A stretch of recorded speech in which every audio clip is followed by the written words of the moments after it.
Hello everybody, welcome to the webinar, Should I Bond or Should I Cement?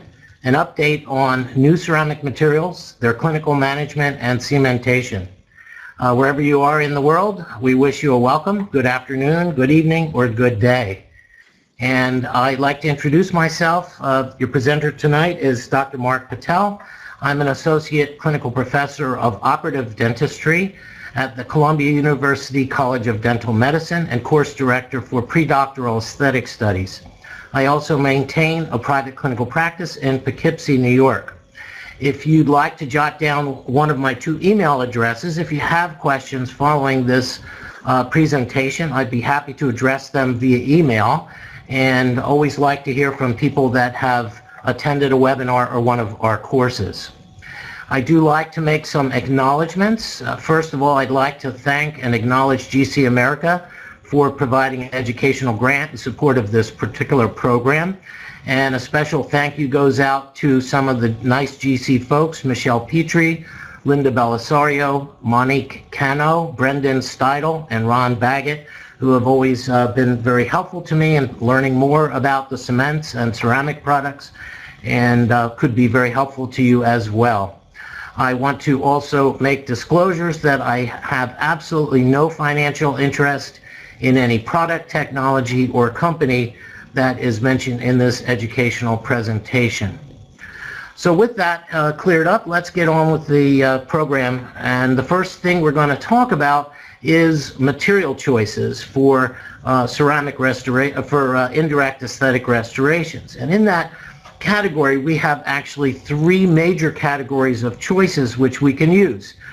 We can certainly understand that we have the porcelain fused to metal as an option, and these would include traditional porcelain fused to cast metal crowns. CapTech restorations are also a composite metal, composite gold type of substrate which has porcelain fused on top. We also have the all ceramic restorations, which will include the feldspathic porcelain, reinforced glass ceramics, and oxide ceramics. There is a new family of materials that falls into the indirect aesthetic restorations, which are referred to as resin matrix ceramics, and we'll talk a little bit more about those particular products tonight and how to manage them from a cementation side as well as what they're good for from a clinical side. We're going to spend a good deal of time talking about all ceramic restorations, and in the all ceramic restorations we will break it down into those that are in the family of glass ceramics, which would include feldspathic porcelain, lucite reinforced porcelain, and lithium disilicate reinforced porcelain. Also, the other major family, the oxide ceramics, include alumina restorations and zirconia based restorations.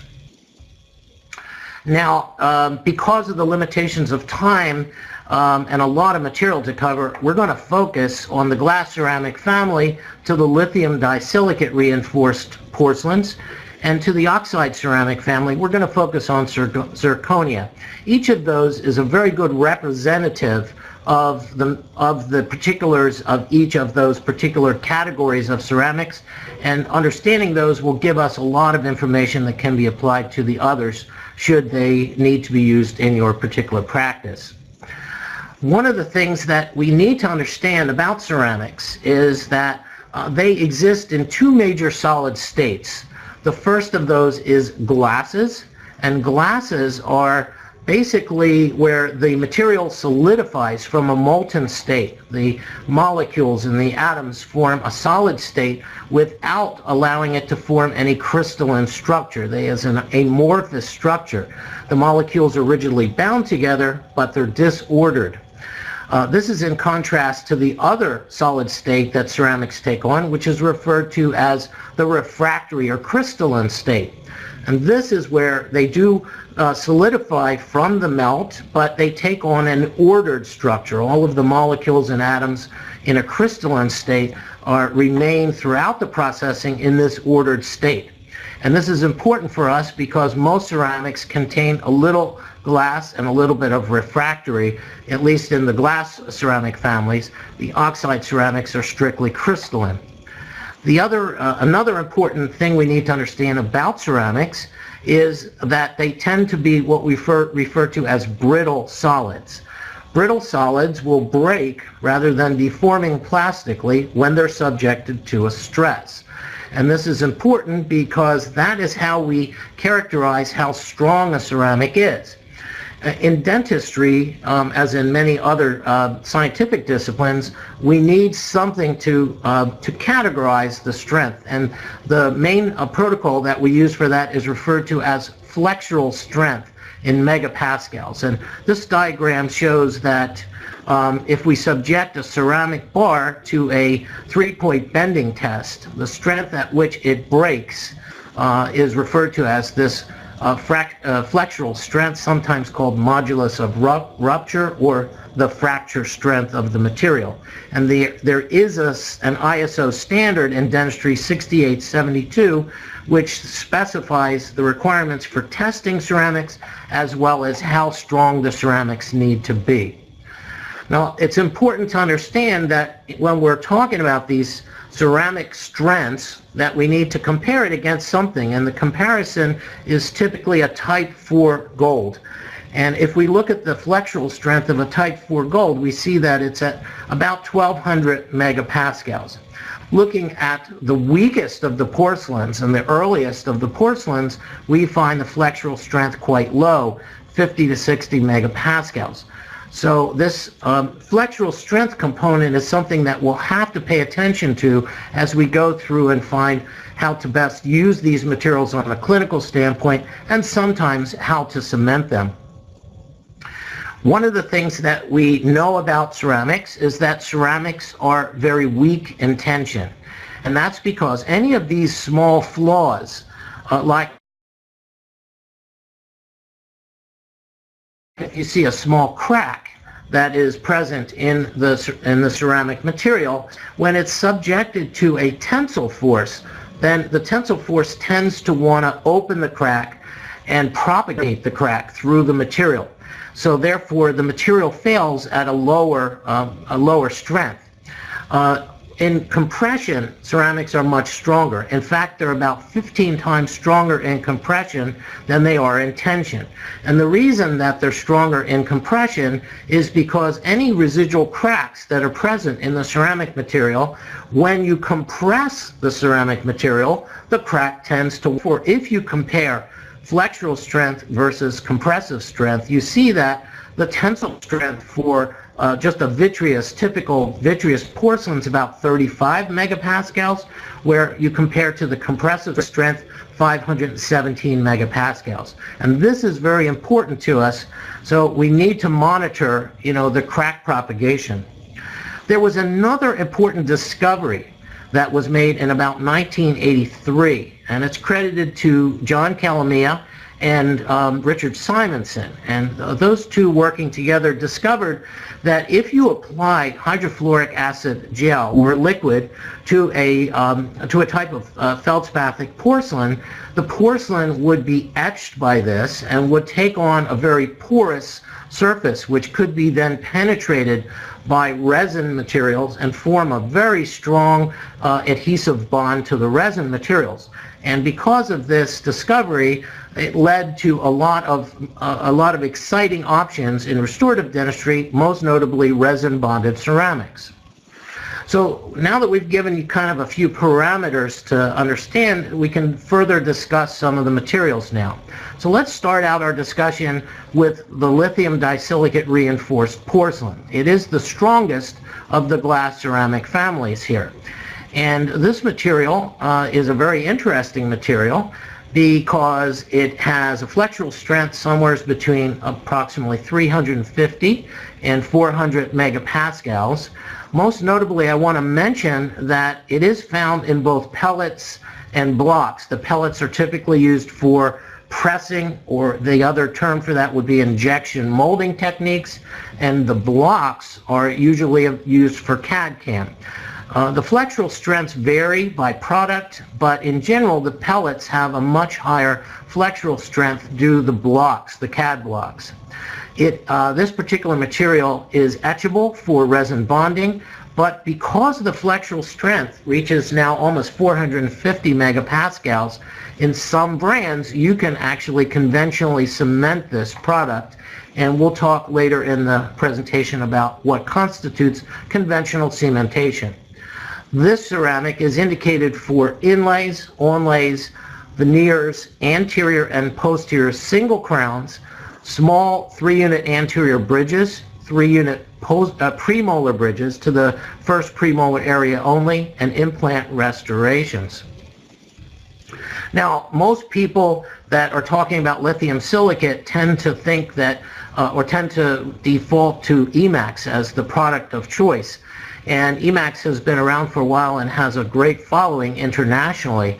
But it is not the only lithium disilicate product out there. There are quite a number of challengers that are coming on quite strong that have great physical properties, even higher flexural strengths than does Emax, and have beautiful aesthetic properties. A few are listed on this particular page, including Initial Lisi Press, Supreme from Access Dental Solutions, and Amber Press. Lithium disilicate is used in a number of different ways. It can be pressed, and again, this is the injection molding. When it's used in a monolithic technique, it's pressed into a full contour form, or it can be milled in a full contour form in a pre-crystallized state or green state, and then it has to have a center firing. Either of these can also be cut back and layered with some additional ceramic to improve the aesthetics or to alter the contours if it is deemed necessary by the dentist or the clinical technician. But keep in mind that when you use a cutback technique for layering, the veneering ceramics that go on this are no longer lithium disilicate. Typically, there's some type of a feldspar-based ceramic or a fluorapatite layering ceramic, which has an appropriate coefficient of thermal expansion, so it coincides with the CTE for the lithium disilicate. Therefore, if you do a layered cut technique, the ultimate strength of the restoration will go down because it is not a monolithic restoration, it is a compound restoration. This material being a glass-based ceramic, if you take a look at the unetched surface, this is a polished surface of lithium disilicate, you can see that it has these nice needle-like lithium disilicate crystallites that are surrounded by glass. And there's 70% of them that are confined to the glassy matrix. When it is etched, some of the glass phase, the glass matrix, dissolves out, and it leaves behind this wonderful sharp needle-like crystallites which accept the resin and form a very strong mechanical bond to the resin.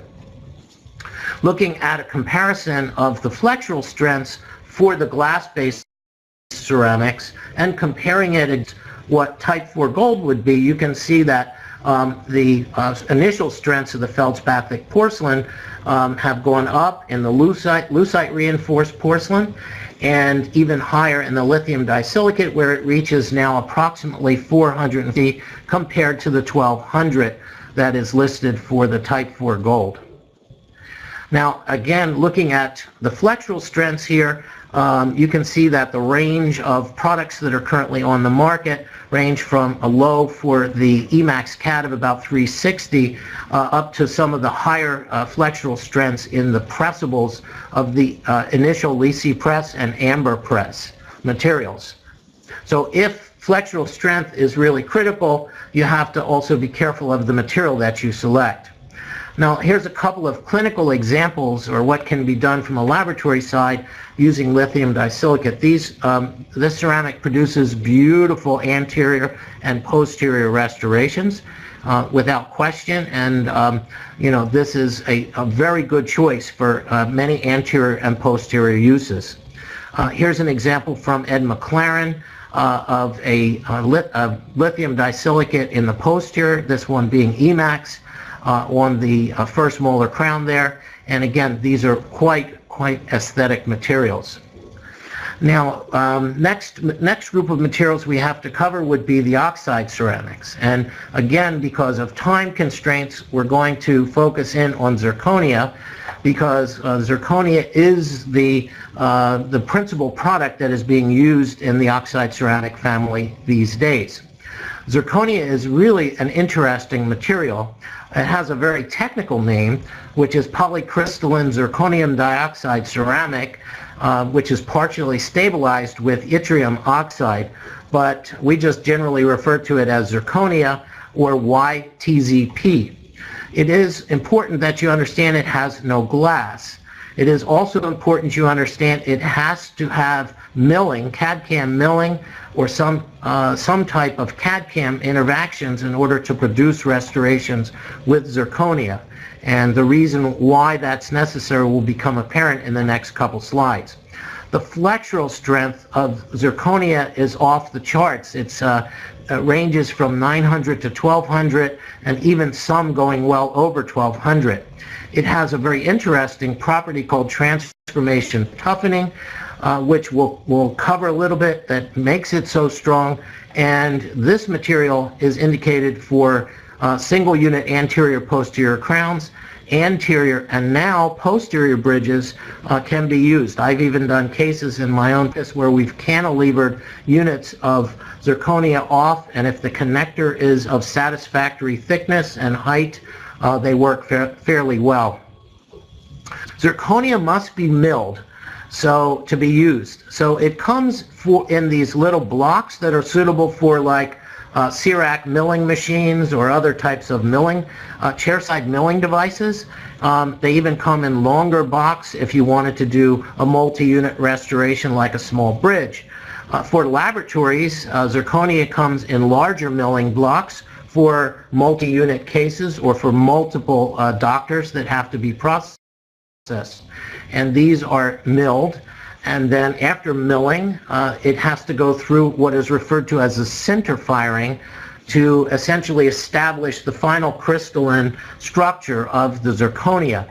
During the sinter firing, the little granules of zirconia move much closer together, and during this process of sintering, the material may have a volumetric edge of up to 25%.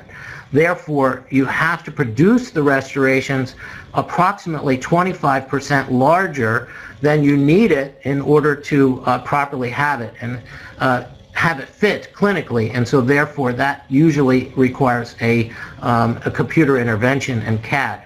Now, I mentioned about the transformation toughening, which is really a critically important part of the benefit of zirconia.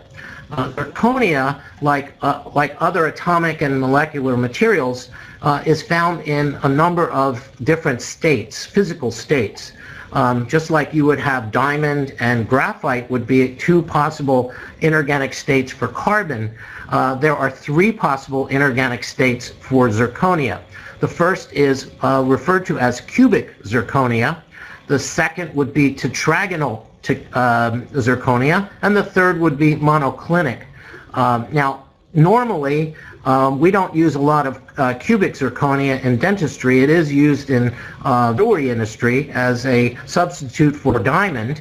But in dentistry, what we want to do is we want to use the tetragonal material because it has the finest grain size, and at room temperature it also exhibits the highest fracture toughness. The melting temperature for this is 2370 centigrade. Now, in order to, generally this material would want to exist in the monoclinic state at room temperature. However, if you add a little bit of this yttrium oxide to the crystal, it stabilizes it and allows us to trap the material in this intermediate tetragonal phase. And this is important because to go from the tetragonal phase to the monoclinic phase involves an expansion of 3 to 5 volumetric percent. Now, this comes into play when you have a crack that develops in the ceramic. We showed that ceramics tend to be weak in tension and strong in compression. But because of transformation toughening, zirconia has a unique process that is referred to as transformation toughening. When there's a small crack, the crack tends to produce a localized stress field in the ceramic material. The stress field induces a transformation phase from the tetragonal phase to the monoclinic phase. And when it does so, that volume increase will automatically generate a compressive force which opposes the crack propagation. And just like in compressive force where the crack wants to close, this phase transformation wants to close the crack. So that makes zirconia very, very strong in terms of resistance to fracture. And again, comparing it to the flexural strength of type 4 gold, we're now at a point where it can rival the fracture strength of this. Now, since it does not contain glass, the question always comes up, what about acid etching oxide ceramics? Can we acid etch zirconia? So this SEM shows a control. This is basically just a clean surface of zirconia. This middle SEM is a SEM from the airborne particle abrasion with 50 micron aluminum oxide. And the bottom one is where it has been etched with 10% hydrofluoric acid for approximately 2 minutes. That would be a conventional etching time for most traditional ceramic materials. Conventional thought, if you look at this, says that this material is not etchable. However, zirconia in recent studies has been deemed to be etchable. If you apply extended etching times or very high temperatures, then it can create nanoporosities in the surface of the zirconia or alumina. However, these nanoporosities do not improve the bond strength because the resin cements cannot penetrate them.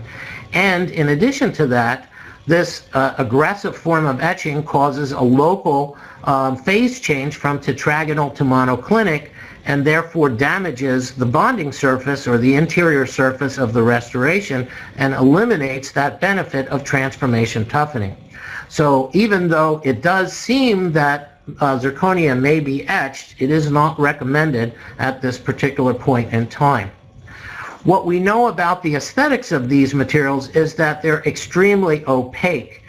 And because of the opacity, there is the most aesthetic form of this is when they're layered with some type of glass-based ceramic to provide additional and optimal aesthetics. You can use many types of ceramic materials for layering on top of this, as long as the coefficient of thermal expansion is balanced to the coefficient of thermal expansion for the zirconia. And here's an assortment of different products that are oftentimes used to layer on top of the zirconia. The general production of these starts with either a standard impression, or if you happen to have an intraoral scanner, you can bypass the scanning process and go directly to where it's been scanned. If you don't, then the model or the impression is scanned, and the digital scan is used with some software to develop the final crown or restoration form, which is then subjected to milling. And following milling, it must be colorized and then sintered, and you get the sintered coping. Once that the sintered coping is available, you layer it with a finishing ceramic of the appropriate coefficient of thermal expansion, and you end up with a finished restoration. So these types of restorations are referred to as zirconia core, and you can think of them as a ceramic substitution for a porcelain fused to metal crown, where the metal is now substituted by zirconia. Again, if you have a good technician, there is a little bit of light transmission possible through these restorations, and then when they're layered with a beautiful veneering ceramic, you can end up with quite an aesthetic outcome. And in this particular case, that was done by Jason Kim in New York City. Another important consideration is antagonist wear. Now, we know from years of working with porcelains that porcelain can be relatively aggressive in terms of wear and tear on natural teeth. And when you compare the surfaces of a porcelain material with a polished form of the zirconia, you can see that the zirconia surface is a much smoother and finer surface. And in fact, when we look at the wear and tear factors here, what we see is that polished zirconia has about 20% of the antagonist wear of veneering porcelain. If you stain and glaze the zirconia, what you're essentially doing is you're placing a little bit of glass onto the surface, which then increases the antagonist wear. And also, many of these stains and glazes are relatively short-lived on the restorations. So in general, if you're concerned about antagonist wear, the obvious way to go would be to look for using a polished form of the zirconia. And in this clinical case, I can demonstrate where a patient came in and was subject to a lot of wear and tear of the teeth, and the amount of wear in this case did not precipitate my thoughts to use some type of porcelain. We went through the case, we did a Facebook transfer, diagnostic wax-up, and worked with silicone prep guides. This was the application of the case design, and this is how the prep guides helped us to design the case and to prepare the case. Conventional crown preparations were made, full arch impression was made, and a bis acryl impressional was placed from the diagnostic template. The case for the restorative material, what we decided to do was where any of the articulations of the material occurred, we used polished zirconia and simply used the glass material, the glass ceramic, as a veneer to provide just the aesthetics in the areas where there was no articulation. This is the case after it's been delivered, and a little bit of viewpoint from a clinical standpoint, and I think the outcome in this case was quite nice. The benefit is that we now do not have to worry about wear and tear on this, because we're representing about 20% of the wear that we would have if this had been done with a porcelain, an all-ceramic porcelain crown. Before we leave the discussion of the restorative materials, we can't leave it without talking about the monolithic or full contour zirconia restorations, which are sometimes referred to as ceramic steel. These are, this is a very exciting development. The full contour zirconia really has almost unlimited use in restorative dentistry. It can be used for crowns, bridges, implants, inlays, onlays. It's also surprisingly a good restorative material for bruxers and for areas where you have very limited occlusal space. The minimum occlusal reduction for this material is about 0.5 millimeter, and the manufacturers say that about 1 millimeter is ideal.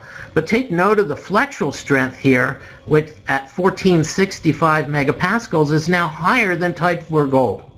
Feather margins are completely acceptable with this material. The only downside of this is that it's really not indicated for high aesthetic demand cases. These materials are so strong they can be cemented with conventional cements, glass ionomer, or resin cements. But keep in mind that there's no glass. You can't etch it with hydrofluoric acid or with any acid. As we've explained, the etching doesn't really benefit, so we cannot achieve micromechanical retention with monolithic or even zirconia core restorations. And again, there are multiple brands of monolithic zirconia that are available. The first company that came out with this was Glidewell Laboratories, and they launched a product called Bruxer. And these are some images of some Bruxer cases that they provided. And I think that if it's done in the right place with the right shade, you can end up with a reasonably aesthetic outcome. Nonetheless, it has provoked, because it was a monochromatic material, it has provoked interest in multi-layered blocks, because this is a milled material. And so we now have available multi-layered, multicolored blocks that include incisal body, cervical variations in color, making the final milled product polychromatic. In addition to that, we have translucent materials. Here's a clinical example of Katana in the dark form. This is the multi-layered in the dark and in the light form, so you can actually see how well it can blend in with a natural dentition. Now, the high translucency zirconia has also been developed, and these are quite interesting as well, and there's several brands of these that are out there. When you compare, this is a photo comparing Bruxer Anterior, which is a high translucency zirconia, against a lithium disilicate such as IPS Emax. It's a bit hard to tell the difference. I think if you look real close, you can see that there's a touch more translucency in the glass ceramic material. Nonetheless, the this anterior zirconia material does compare pretty favorably. But Gordon Christensen reminds us, and it is important that you take caution when you start switching away from the original zirconia materials, that the flexural strength now drops from well over 1,000 to about 650, and you lose also the transformation toughening that really gives zirconia its toughness and its resistance to fracture. The other thing which Christensen has said is that this material is now much more brittle. In fact, greater than 2% have broken during seating, just doing chairside adjustments, and endo access, which we frequently have to do through old crowns, is expected to cause fracture frequently. So again, the things we probably should pay attention to if we're going to multi-layered or translucent zirconias is that we want to be very careful to avoid excess chairside adjustments. We want to always adhere very closely to the manufacturer's recommendations, and probably for now keep these in the anterior. Do not use these the same way as you would posterior materials, posterior zirconia materials, or you may experience more problems than you had anticipated. Full strength zirconias for molars, for bruxing or clenching patients, for any multi-unit cases, or where minimal tooth preparation is needed or desired. The next category we have to talk about is resin matrix ceramics, and there are two of these. The first is described as what we would call a dispersed filler microstructure, and the second is a polymer infiltrated ceramic network.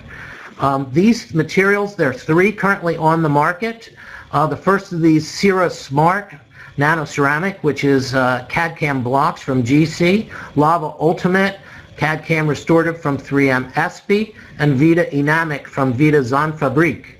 Now, these materials are available in blocks, and they're intended for milling with CAD-CAM. These are, this is the only way this material currently comes, and it would be useful to use these if you had some type of milling device.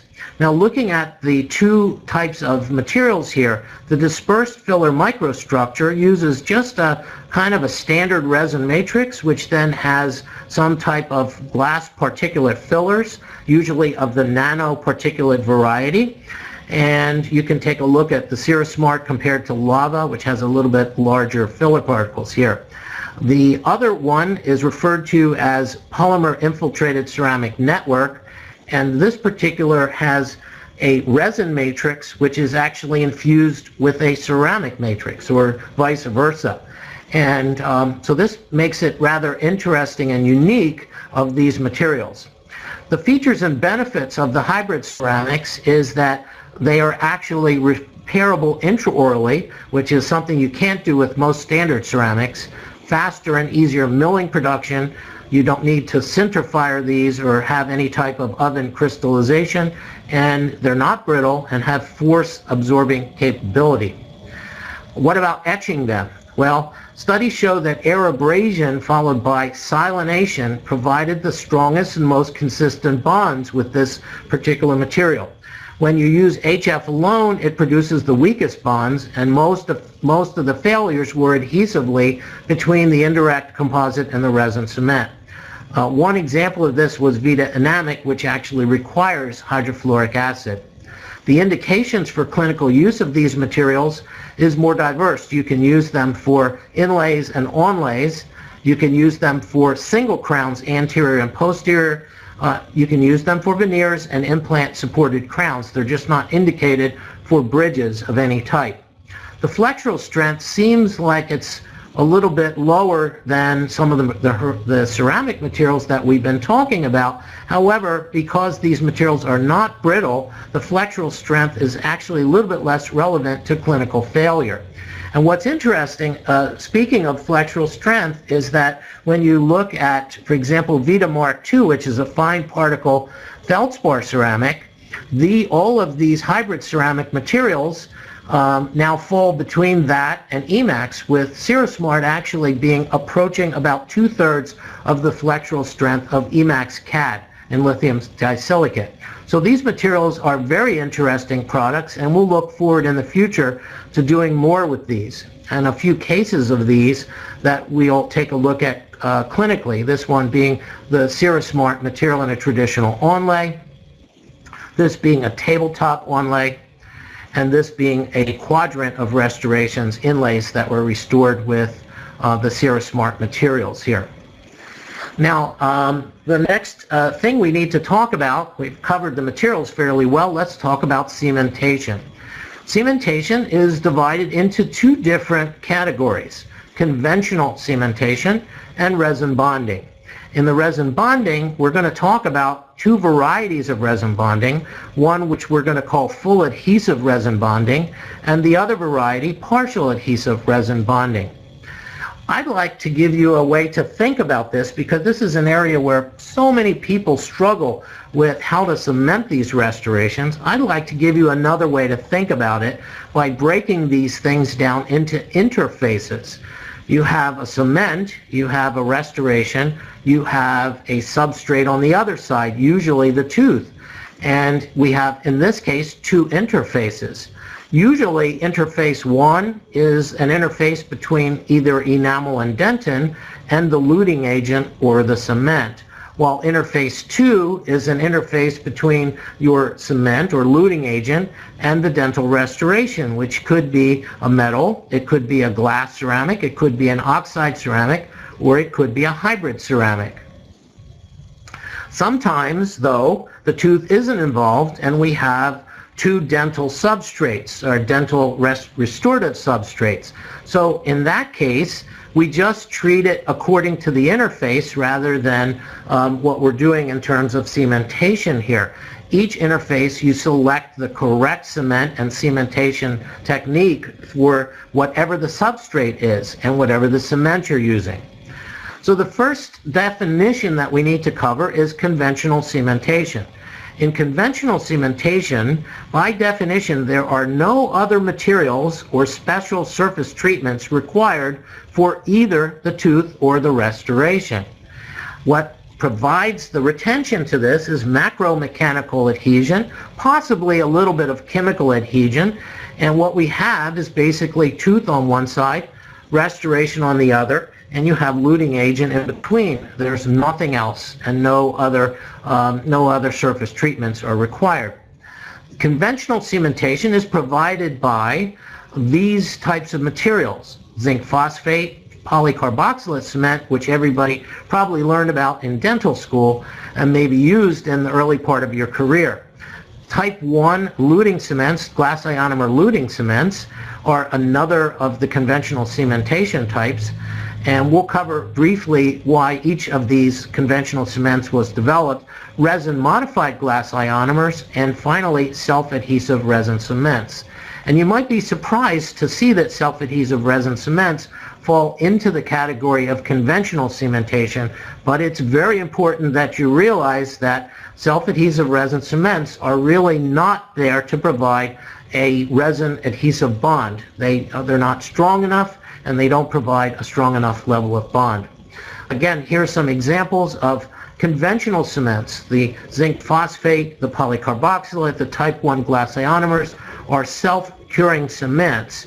And the type 1 glass ionomers were developed to simplify. In the capsule form, it was a simplification of this versus powder and liquid form, and also to introduce a high level of fluoride in the interface where this was cemented.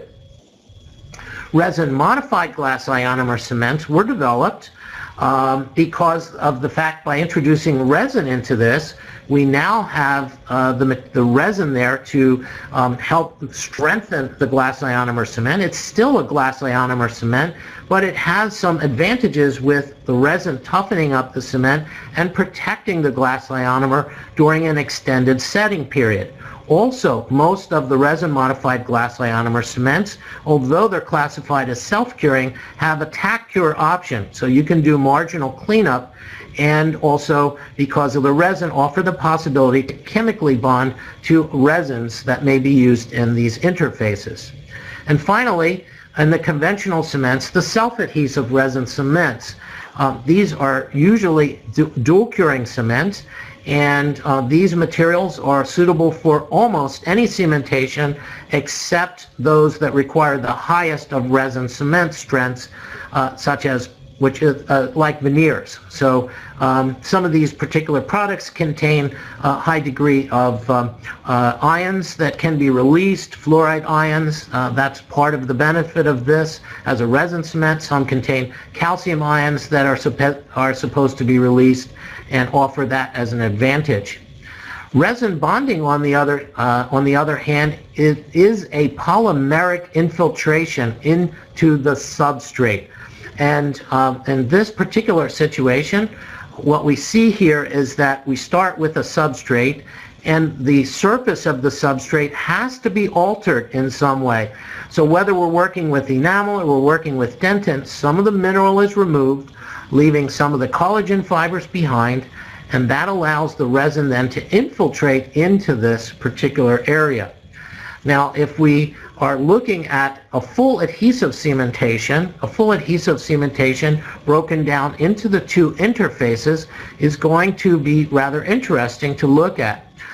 The first interface is between the luting agent, in this case it'll be resin, and the tooth, and the other interface, interface 2, is going to require an etchable glass ceramic, and the interface is with the again with the resin luting agent. Because of the fact that teeth have the capability in enamel and dentin to have mineral extracted from it, leaving behind a tremendous amount of surface area and roughness that can be penetrated by these resins, infiltration so to speak, this provides for that first interface. Now, the interface is created by etching the tooth structure with phosphoric acid and then applying a resin-based adhesive. And we have many of these available today: total etch, self-etch adhesive, universal adhesives. Whatever we use in here, this bond between the light-cured cement, dual-cured cement, or auto-cured resin cement is always micromechanical. There is no chemical bond in that interface. The other interface in this case is between the luting cement, the resin cement in this case, and the etchable glass ceramic. We have to have an etchable glass ceramic to do this, because this interface we get both a micromechanical bond and a chemical bond possible. And that is a very strong link between the resin luting agent and the etchable glass ceramic material. And that link to the glass ceramic material is created by etching with phosphoric acid. Here's an etch, a 90-second etch of feldspathic porcelain with 9% hydrofluoric acid. Here's an SEM of the lithium disilicate CAD etched with HF vapor for 30 seconds. So we treat the surface with this. We then have to silanate this glass surface, apply a resin bonding agent to it, and we get that strong bond that we're looking at. We get both a micromechanical bond because of the surface area penetration and the impregnation of the resin, and we get a chemical bond because of the silane. How does the silane work? Well, the silane works because it is a bifunctional molecule. One end of the silane molecule is a vinyl group. It has a carbon-carbon double bond, which is able to chemically link onto resin cement or resin adhesive material, while the other end of the molecule is a silanol group, which has an affinity, will form a chemical bond to inorganic silicate glass on the surface. Therefore, when you have a bond between the glass, on one side, which is inorganic, and then you have a bond to the organic resin cement, you're able to create this chemical bond. But oxide ceramics, alumina and zirconia, are not etchable. So therefore, creating a full adhesive bond, resin adhesive bond, is not possible. But again, keeping in mind the interface concept of again, let's look at this. The interface between the tooth and the luting material in this case is exactly the same as for full adhesive cementation. So under normal circumstances, we can still achieve the exact same micromechanical bond to tooth structure by applying phosphoric acid and a resin adhesive and create a strong bond to the tooth structure. But the trick is on the other side of this, where we have non-etchable oxide ceramic like zirconia and alumina. We can't get, again, because the surface is relatively smooth, we can't get a micromechanical bond, non-etchable, and we can't get a macromechanical bond either. What we can achieve is a chemical bond between the luting cement and the zirconia or aluminum material.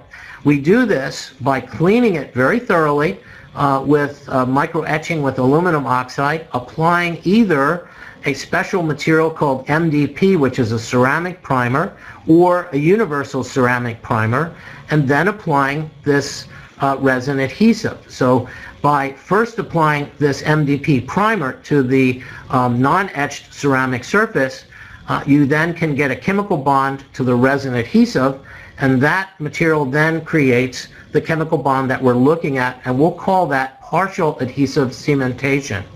Again, if we have two of these surfaces, we can have, for example, a zirconia implant abutment, or we could have a cast metal that we have to cement to.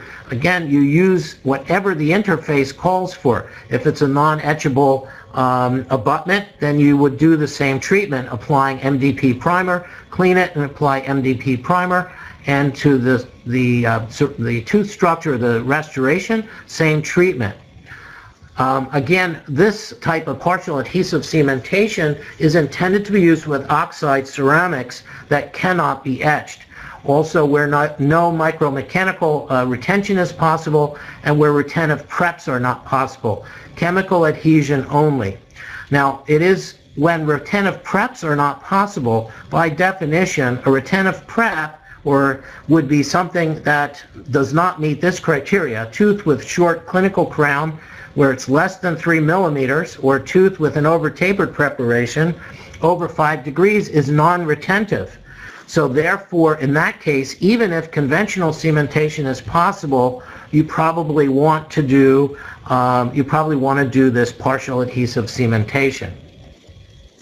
The partial adhesive cementation, this chemical bond, is achieved by using this special ceramic primer called MDP. And like the silane, it is a polyfunctional molecule that has a vinyl group on one end, allowing you to bond to the resin cement, which is an organic material. And on the other end, we have a phosphate ester group, which allows bonding to the metallic oxide group.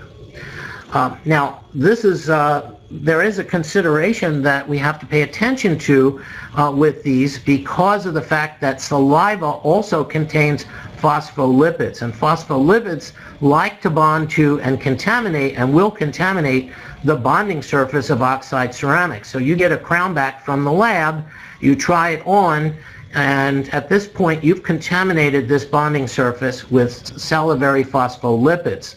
So we need to clean those. And while we might think that rinsing with water or alcohol, or even treating it with phosphoric acid or even phosphoric acid would really clean the surface well, in actuality these do not do a very good job. Water and alcohol almost do nothing. This is the tensile bond strength of a salivary contaminated zirconium oxide specimen. Water and isopropanol do nothing. Phosphoric acid does very little. Only blasting it with alumina oxide will kind of get you back to a non-contaminated state. So really you have only two options for this. One is to blast the surface with alumina, or there is a commercial product called IvoClean from Ivoclar Vivadent, which can be applied to the surface and will get you back to nearly the non-contaminated initial state, and that's important. For those that don't want to invest in an extra product, what I do in my practice is I simply, when the case comes back from the laboratory, we simply treat the surface with MDP before we try it in. And then after the successful try-in, we clean it with alcohol. We're not now cleaning away salivary contamination. The phosphates are locked onto the surface, a fresh treatment of MDP, and then we'd go through our cementation step. Resin matrix ceramic materials, they need a modified resin cementation. The best recommended cementation rules for this is to lightly sandblast the intaglio surface, or the bonding surface of this material. Clean it with alcohol or ultrasonically clean the restoration. Dry it with oil-free air. Apply silane coupling agent to the intaglio surface, which will provide a bond, a chemical bond to the glass particles in there, and then use an adhesive resin cement. Now you can also use a self-adhesive resin cement as long as you're not dealing with a veneer. Veneers do not have, self-adhesive resin cements do not have the strength, their bond strength to two structures only between about 5 and 15 megapascals. So they are not suitable for veneers, but for a retentive restoration, an inlay and onlay a crown, it is strong enough to be used. Again, the one material that was a little bit off, that was the Vita Enamic material. That one does recommend a treatment of 5% hydrofluoric acid, washing it and then applying silane before applying the resin bond. And one more thing we have to talk about before we talk about the final block of material, which is where we use cements or bonding, is the ABCs of ceramic primers. And this is certainly another area where you have a lot of confusion in ceramic primers.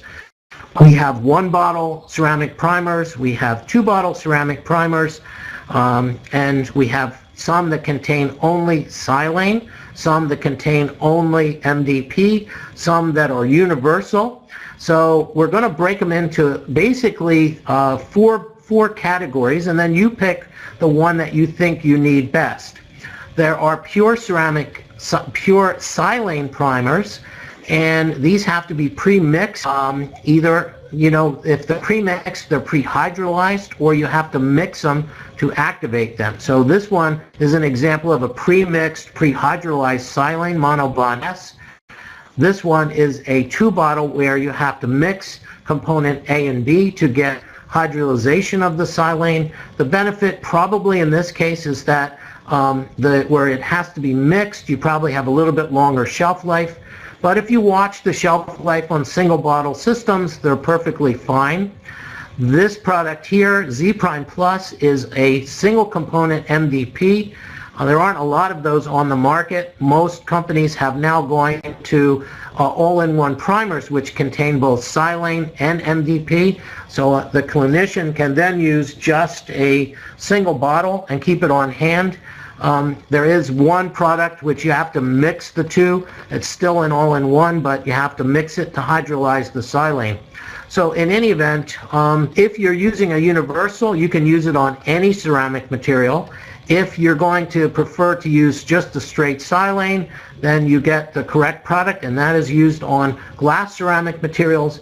And if you want a straight MDP product, then you get something like Z Prime, and you use it on the oxide ceramic materials. So at this point, we can sort of sum up the material that we've had in this particular program here with kind of a chart where we'll look at the material.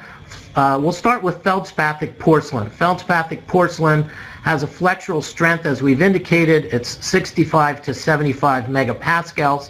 Because of its relatively low strength, it's really only suitable for anterior crowns, not posterior crowns or bridges. Anterior veneers can be also fabricated out of these materials, but for proper strength and for proper durability, you must use full adhesive cementation. Conventional cementation is not possible. It has to be full adhesive, and you cannot use the self-adhesive resin cements in this type of cementation protocol. The next material, lucite reinforced porcelain, has an increased flexural strength. It has a flexural strength of 160 to 180 megapascals. It is indicated for the same as for the feldspathic. You can now use it for anterior crowns, but it also is suitable for posterior crowns. It's also suitable for inlays, and it's also suitable for veneers.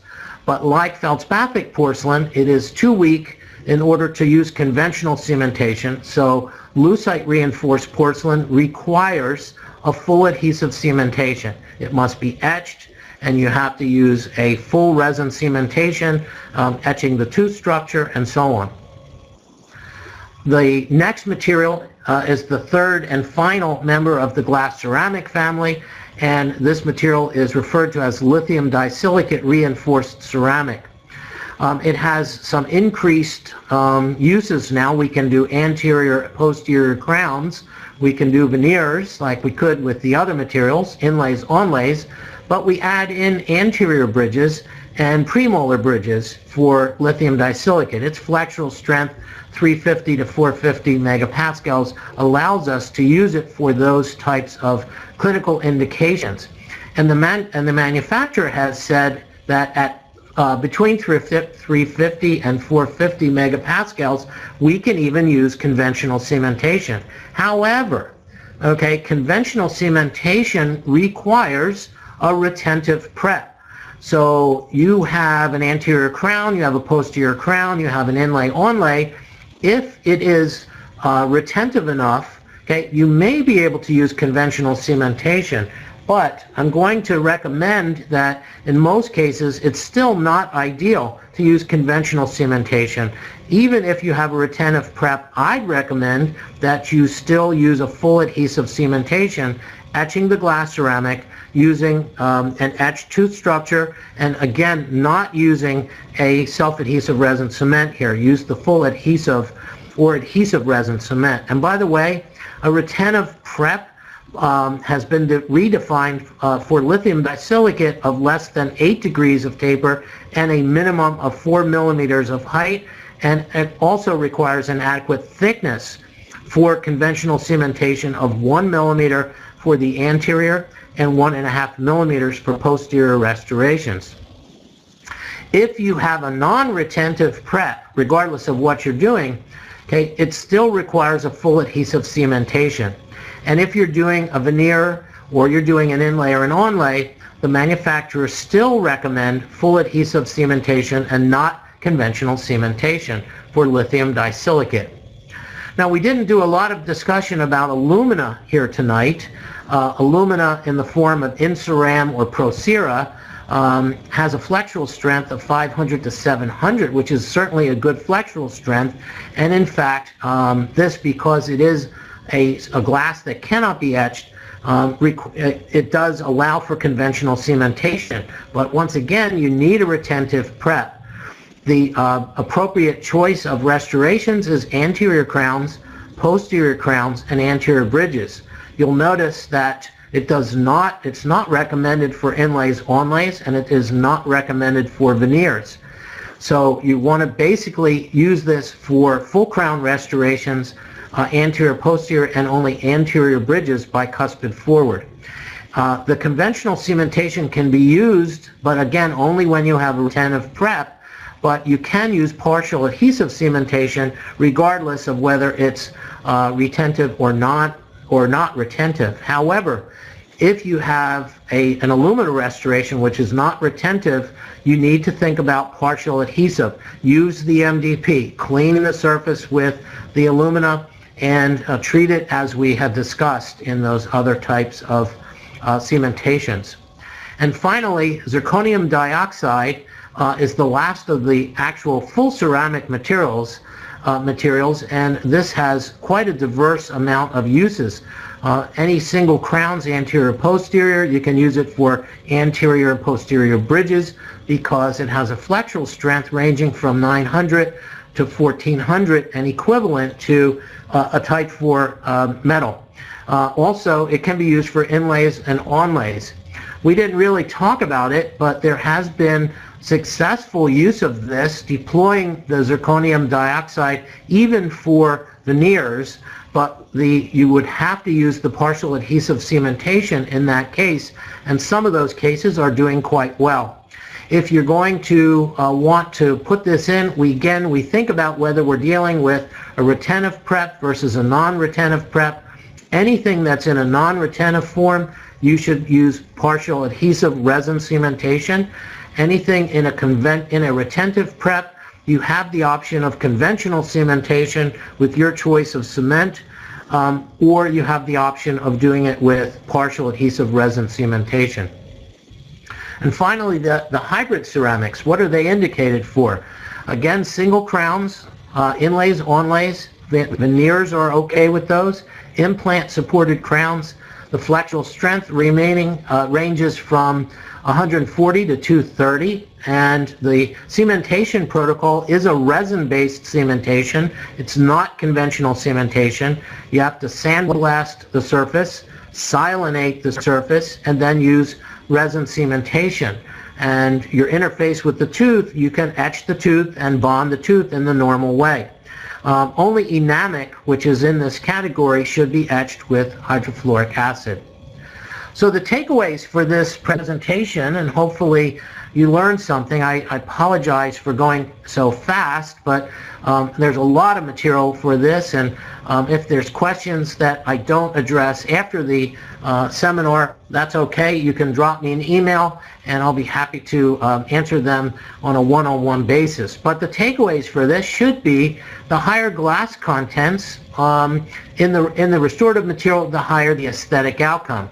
The higher the crystalline content equals higher strength. Ceramics are very strong in compression, but they're very weak in tension. When you have a high glass content, you want to use full adhesive resin bonding, and silane is your primer. Almost all the time you want to use resin bonding if you can. Conventional cementation only if you're absolutely certain you have a retentive prep and the material is lithium disilicate. Anything else, you can't use conventional cementation. High oxide ceramic contents, conventional cementation may be possible, but again, keep in mind that you must have a retentive preparation, and partial adhesive bonding is always possible and is certainly better than conventional cementation. In that case, MDP is your primer. Silane will do nothing to help you in cementing a high oxide ceramic material. So with that, I'm going to thank you for your attention this evening, and I'm going to take a look at some of the questions that have come in, and let me see if I can see any. This one says, strictly been using resin modified glass ionomer successfully for conventional cementation of zirconia crowns. What percentage of zirconia crowns would you say you cement with partial adhesive? In my case, I do 100% of those. I don't see the advantage of conventional cementation when you can create a better seal, you create a better bond. Remember that a conventional cementation is largely a mechanical bond and not a chemical bond. So in my case, I use partial adhesive cementation quite a lot. And here's a question that says, what do you use for Emax? Well, Emax is a lithium disilicate, and as we've said, that being a glass-based ceramic material, we want to have, we want to etch that glass, we want to silanate the glass, and then we want to use a resin cementation. I use basically a resin cementation system. We use the silane, we use a bonding agent, and we do quite well in cementing lithium disilicate and Emax in those. Here's a question from Dr. Roberts. How do you feel about pre-treating the tooth with Gluma prior to cementation? Does this affect bond strength? Very good question. Gluma is basically a pre-treatment of the tooth. It contains glutaraldehyde and hydroxyethyl methacrylate combination in an aqueous mixture. And Gluma is used following acid treatment of the tooth. You open the tubules of the tooth, you then apply Gluma to it, and you get this you get the Gluma to infiltrate the tooth. It enhances bond strength, reduces post-op sensitivity, and disinfects the tooth. It is indicated prior to resin bonding. It is not indicated in all cases with pre-treatment for any other type of cementation. There's no evidence that, for example, it works. You wouldn't want to apply Gluma to the tooth prior to using, for example, a glass ionomer cement in that case. It's only used in cases where you're doing a full resin cementation. Let me see if there's a couple more. This one is best technique sealing zirconia implant screw retained. I assume you're talking about sealing the access opening for those implants. And we generally use something, we put cotton in the access opening, and then we use some type of a resin type of seal on top of it. We want to get a reasonably good seal. So in any event, I see that I'm getting the cue here to sort of wrap up at this point. Let me see if there's one other question I can quickly grab here.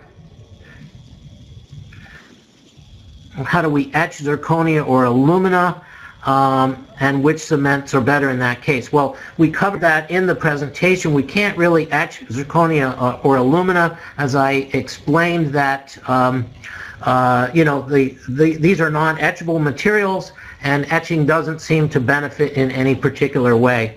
So in any event, thank you all for your attention this evening. I know that there's a possibility for you to take a short quiz and get some credit for this, so I'll let you exit the program at this point. And again, hopefully you took a moment to jot down my email address and can drop me an email with any questions that we didn't get to. Hopefully you enjoyed it. Hopefully you learned something. And with that, I'll say good night to you guys.